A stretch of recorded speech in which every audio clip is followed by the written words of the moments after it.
Morning, Bill. How do you score it, broadly speaking? Go. Yeah, I think Mike Pence had a very strong night. The fact that he refused to take the debate time and time again, as Tim Kaine clearly tried to get under his skin, tried to rattle him, tried to get him to respond, and Pence remained calm and cool, and I think made a very strong prosecutorial case against Hillary Clinton, against Barack Obama, and against the status quo in Washington, D.C. I do agree that Mike Pence was less comfortable defending Donald Trump. He didn't go out of his way many times to answer those attacks. I think that was part of their strategy going into this debate, was to not get sucked in to being on the defensive. And I think he did what a very good debater often does, which is receive the attack, respond with maybe a sentence or two, and then turn the attack on your opponent. He did it again and again and again, and I think it was very effective. I thought Kaine's strategy is what Hillary Clinton said a month ago. Make it a referendum on Donald Trump. That's what he came into that match last night. Does it change minds, Steve, when you consider there is another debate 4 days from now? Yeah, probably not. I think that was the strategy. I mean, it was interesting. It was as if in many respects, these two debaters were talking past one another, with Kaine making everything about Trump, trying to bring up Donald Trump quotes on a variety of issues, both policy and personal attacks. And Mike Pence sort of looking past those attacks and responding and making a case on behalf of conservatism. I think if you're an iffy Republican or a skeptic of Donald Trump, what Mike Pence did is at least give you some assurance that conservatism in a Trump White House would have a seat at the table. And in that sense, I think this is the high watermark for conservatives for this general election right now. Wow, the high watermark. Huh. Wall Street Journal calls it Trump's best debate. That's the title of their editorial. The closing paragraph goes like this. The alternative is to follow the Pence template of doing your homework, sounding presidential, making the case for change for the failures of the last 7 years on the economy and security, issues number 1 and number 2. If Mr. Trump wants to win, his running mate showed him the way. End quote. Yeah, I think that's right. I mean, I think this is sort of the template. Obviously, there's a big challenge for Donald Trump. He's not as conversant with on the issues as Mike Pence is. Pence has been working on these issues, thinking about these issues literally for decades. Trump is a relative newcomer to these things. It's hard to cram when your test, in effect, is the world and national security and domestic politics. So I think it's a bigger challenge for Trump, but in terms of the case for change, that's the strongest argument that Trump has. It's where he's likely to be most successful. 7 in 10 of Americans want a change of course, a change of direction in this country. If Trump keeps going back to that and can avoid taking the debate every time Hillary Clinton tries to needle him with something, he'll do certainly better than he did last time. Town hall format, Sunday night, St. Louis. Back to last night now. I thought the intimacy of the room was ignored on behalf of Tim Kaine. Yeah. To his detriment. Right. And Mike Pence understood it was a small area. I think there might have been 400 people inside that room, Carl. Yeah. Well, it's also he ignored the intimacy of the camera. These kind of things tend to be intimate conversations with voters on the other side of the camera in their living rooms or their dens or their man caves. And Kaine, I don't know, there's an old TV show, Leave It to Beaver, and there was a guy in there called Eddie Haskell, I think it was, and he sort of looked like Eddie Haskell, sort of both unctuous, but last night it was unctuous and boring, and a little bit angry and hectoring. And I don't think Tim Kaine, who's actually in real life a sort of a nice guy, came across as a nice guy. On the other hand, Pence, who is a nice guy in person, came exactly as his Midwestern common sense, polite, and I would suggest measured for that hour and a half, where a lot of folks have reflected that Tim Kaine wasn't the kind of guy he really is last night.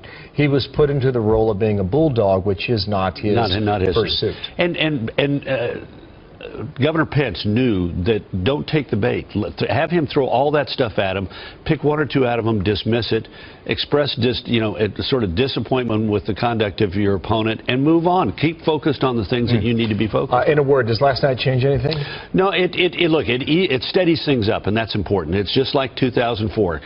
Just as Vice President Cheney steadied things up, Governor Pence steadied things up, things will be better between now and Sunday, but it puts even more pressure on Donald Trump. He's got to perform in the second debate a heck of a lot more than he did in the first debate. He needs to look like Pence on Sunday night. Senator Kaine came off as a bit wild-eyed and out of control, and his temperament, if we may use that term in this context, was not the kind of temperament I'd like to see close to the president. Whereas Mike Pence was very calm, cool, collected. The Washington Post declared him to be the big winner. They're not looking to declare him to be the big winner, and they declared Senator Kaine to be the big loser in this whole thing. Of course, then the Post went on to say that Pence may have been the winner of the debate, but Trump still lost the debate last night. I mean, there were some really awkward interruptions. One of which was when Kaine interrupted a point that Pence was making on 9/11 to say where he was. Watch this, Leslie. Yeah. I was in Washington, D.C. on 9/11. I saw the clouds of smoke rise from the Pentagon. I was in Virginia, where the Pentagon's located. I know you were. We all lived through that day as a nation. It was heartbreaking. Everybody's like, really? Well, I was actually at the Pentagon myself, but we're not one-upping one another here. He was in Virginia. It's a big state. He might have been down by North Carolina, but he was in Virginia. He just couldn't wait to interrupt, and he interrupted, honestly, every time Mike Pence was getting to a point. Elaine Quijano jumped in a few times also, interrupting Mike Pence when he was making a point about the email, about the foundation. It was obviously a strategy by Kaine and the Clinton people to step on him every chance they got and to and there was another moment where Pence did use to step on Kaine, Leslie, and that was when Kaine used what many said were a bucketed, planned response to something, saying you either want your hired president or your fired president. Watch this, Leslie, and I'll get your take on the other side. Do you want a you're hired president in Hillary Clinton, or do you want a you're fired president in Donald Trump? I think that's not such a hard choice. I appreciated the you're hired, you're fired thing. Senator, you used that a whole lot, and I think your running mate used a lot of pre-done lines. I mean, Leslie, some people saying, some of his critics saying that Kaine was just too scripted, too planned, and too prepared. Oh, actually, I would disagree on that. I think they both were. And actually, I thought Pence had a great performance. I think, Chris, that he should be your guy instead of Trump. And I would be more worried in November. But with regard to those phrases, if you look historically at what people remember from debates, it is the catchy lines. There are phrases like that. And when they do think about, hey, wait a minute, this guy isn't going to create as many jobs, perhaps, for America as she has, just as a basis from that line, that could actually gain one vote, possibly, after last night's debate from somebody who might be undecided. Well, certainly Pence used that as an opportunity to tout Donald Trump as the guy who has hired people, does employ people, and knows how to run a business. Right. Chris Plant, I'll give this one to you. Oh, and I'm told that I wasn't listening to time cues, and I have to go. Chris and Leslie, it was very good to have you. I'm sure we'll talk about more of this soon.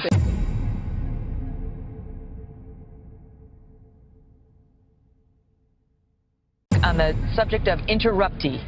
Here is a flavor of that. You both have said Vladimir Putin is a better Gentlemen, we're going to get to Russia in just a moment. He's employed tens of thousands of people in this country. And paid few taxes and lost $1 billion a year. You are Donald Trump's apprentice. Let me talk about this Senator, issue I think I'm still on my time. Well, I think, isn't this a discussion? This is our open discussion. Let's talk about the state of the world. Let me interrupt you and finish my sentence if I can. Have run this economy into a ditch. We're in the slowest economic recovery since the Great Depression. 15 million new jobs. Gentlemen, if you can't meet the Nixon standard, the people at home cannot understand either one of you when you speak over each other. I would please ask you to wait until it is that the other is finished. I was in Washington, D.C. on 9/11. I saw the clouds of smoke rise from the Pentagon. I was in Virginia, where the Pentagon's located. I know you were. We all lived through that day as a nation. It was because the FBI did an investigation. Gentlemen. And they concluded that there was no reasonable prosecutor who would take it further. Senator Kaine, Governor Pence, please. Unbelievable. I mean, Tim Kaine even interrupted Mike Pence when he was just trying to share a remembrance about 9/11. Yeah. And you had to get in where he was. And it's one of those things where you can tell that Kaine had all these lines that he wanted to get in. He was like, ooh, and I'll say that. Ooh, and I'll say this. And ooh, and I'll say the other thing. And then it was just too much when he couldn't quite handle it. And there were questions online about where was the moderator? Where was the control? I got to tell you, Megan, I love politics, but this debate made my head hurt. Unfortunately, Elaine Quijano, the moderator from CBS, let this careen utterly out of control. Tim Kaine interrupting Mike Pence far more often without much admonition from the moderator. But here's the thing, as Chris was just saying, I mean, Tim Kaine was so determined to throw out as many grenades against Donald Trump as he could, even if they exploded around his body, that in another reference to 9/11, he somehow turned it around to Donald Trump didn't pay his taxes and Mexican rapists, and he kept bringing these things up again and again. Mike Pence, who's a former radio talk show host, tried not to take the bait on every attack against Trump, tried to be a little more... He took no bait, really. Yeah, right. Which opens him up to accusations about not defending his guy, but he came across a little more modulated, a little more dignified. I think as time went on, Kaine lost this debate because his attacks were less forceful as they became so scattershot. Pretty much everybody on the planet says Mike Pence won last There's night. no question, and that's why today the Democrats are trying to spin it as if he did not, especially after they spent all of last week talking about the ground rules for deciding who won and who did not. You know how you know Mike Pence won the debate last night? Number one, you watched it. Right. Or number two, you're listening to everybody last night and today say, these vice presidential debates don't really matter, won't move the needle. And they're, you know, I think in addition to Governor Pence's stellar, spectacular performance, Tim Kaine was just terrible. I mean, those are two separate things. He interrupted 72 times. Well, that was their strategy, wasn't it? As I interrupt you. It doesn't you. play well on TV, Steve. I mean, the interruption and, frankly, the ignoring of the female moderator was really a low point throughout the debate. Wait, are you suggesting that was sexist? Well, I love using that word because it's the word that the left and the Democrats and Hillary Clinton's folks love to employ against everyone who doesn't support her. If you don't support Hillary Clinton, you're a sexist. So why in the world was her running mate interrupting and ignoring the female moderator, Asian-American female moderator, by the way, completely? It was almost like it was his strategy. It was almost like he didn't hear her. And it came off terribly on TV. I think that the 1-2 punch of Bill Clinton stepping on Hillary's message saying Obamacare is the, quote, craziest thing he's ever seen, and then the next day her running mate doing her no favors in his awful debate performance, that's the men in her life are doing her. Well, the word was he was not aiming for Mike Pence. He was aiming for Donald Trump. Mentioned Donald Trump's name 160 times. That's not a debate. That's an obsession. Yes. Hi. Kellyanne, you're talking about women. Let's talk about women's issues, the abortion topic. You had Mike Pence attacking Hillary Clinton for her extreme abortion position, third-term abortion, very controversial. And you had Tim Kaine, who was flip-flopped on this issue and had to embrace what Hillary Clinton is believing in. But you're not hearing that story from the mainstream media. Listen to this soundbite, then let's discuss it. What I can't understand is with Hillary Clinton and now Senator Kaine at her side is to support a practice like partial birth abortion. I mean, to hold to the view, and I know, Senator Kaine, you hold pro-life views personally, but the very idea that a child that is almost born into the world could still have their life taken from them is just anathema to me. And I can't conscience about a party that supports that. We support Roe versus Wade. We support the constitutional right of American women to consult their own conscience. Why don't you trust women to make this choice for themselves? We can encourage people to support life, of course we can, but why don't you trust women? Why doesn't Donald Trump trust women? I believe it with all my heart, and I couldn't be more proud to be standing with a pro-life candidate in Donald Trump. Kellyanne, as a woman, why isn't the mainstream media talking about how Tim Kaine is flip-flopped on this controversial issue? Oh, because abortion's like a religion to many of them and their adherents. Ainsley, last night was a moment I've been waiting for literally for decades. I've been working on messaging in the pro-life movement for decades, and finally we have somebody running for president or vice president who articulated it perfectly. Go read the Democratic Party platform on abortion. It is basically abortion anytime, anyone, anywhere. It is not the safe, legal, and rare stance of President Bill Clinton. There's no exceptions for sex selection. You can basically find out the sex of your baby and decide for that reason only you'd like to terminate your pregnancy. Donald Trump has said if he's president, he will sign into law the Pain Capable bill, which basically is nonpartisan scientists and doctors saying that at about 20 weeks, A fetus can feel pain, so you should not have an abortion after that. Abortion, late-term abortion, they were talking about the Hyde Amendment. A Hyde Amendment basically means no taxpayer funding for abortion. I don't pay for your abortion, you don't pay for my Viagra. Not to get so personal, but it sounds like a pretty good deal. It sounds like fair to the taxpayer, but I thought this was an incredible moment to show the extremism of the Democratic Party in abortion. This is probably the only place you'll hear it today. So, Kellyanne, just to build on this for a second, you say there's a right way to message it, but do you also say, no matter what your beliefs are, if you go out and say, I'm going to overturn Roe v. Wade, that'll be also something that would hurt any candidate? Well, that's why Tim Kaine was trying to go there and pretend that Donald Trump and Mike Pence are against women. This is a very stale talking point on their side. And the fact is that people believe that the states should decide their health care policy and many other policies, frankly. And this is no exception. I mean, what Roe versus Wade did was it made a federal policy. It made a federal policy many years ago. But I think that when you chip away, you look at very few Americans in this country, those who call themselves pro-choice included. They say, I'm pro-choice, but I'm not pro that. What do you mean, 7th, 8th, and 9th month? No, I mean, if this happens or that happens, that's the point. It's how extreme, because they love to say, to Ainsley's point about, quote, women's issues, they talk about women's issues, and it's really a euphemism for abortion, or they'll talk about women's health, and they really mean abortion. So forcing them to even say that word, we at the Trump-Pence campaign think all issues are women's issues. I've been doing this for 28 years. I have never a single time heard the phrase men's issues. Sure, exactly. The idea is that men can handle all of the issues. Right. You were talking. We can't even call ourselves men anymore. We're people. Oh, we love men. You, person in chief. That's right. Right-hand person. You were talking a moment ago about the number of times that Tim Kaine, Mr. Budinsky, but into the moderator, the female moderator. But then again, the moderator is taking heat because it seems like she kept interrupting Mike Pence.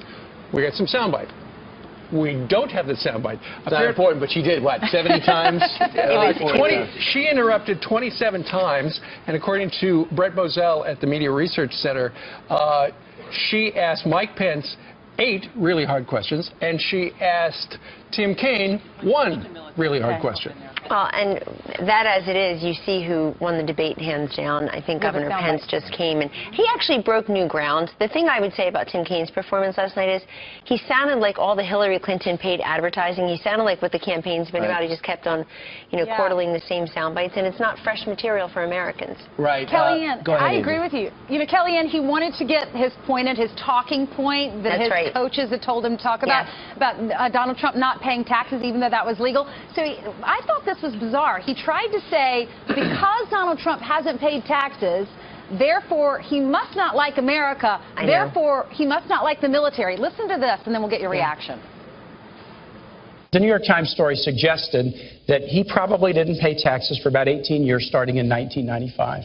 Those years included the years of 9/11. So get this. On 9/11, Hillary Clinton and Donald Trump's hometown was attacked by the worst terrorist attack in the history of the United States. Young men and women signed up to serve in the military to fight terrorism. Hillary Clinton went to Washington to get funds to rebuild her city and protect first responders, but Donald Trump was fighting a very different fight. It was a fight to avoid paying taxes so that he wouldn't support the fight against terror. Yeah, whoever gave him that soundbite ought to not be involved any longer. I thought that was a really low point to try to conflate all those things together.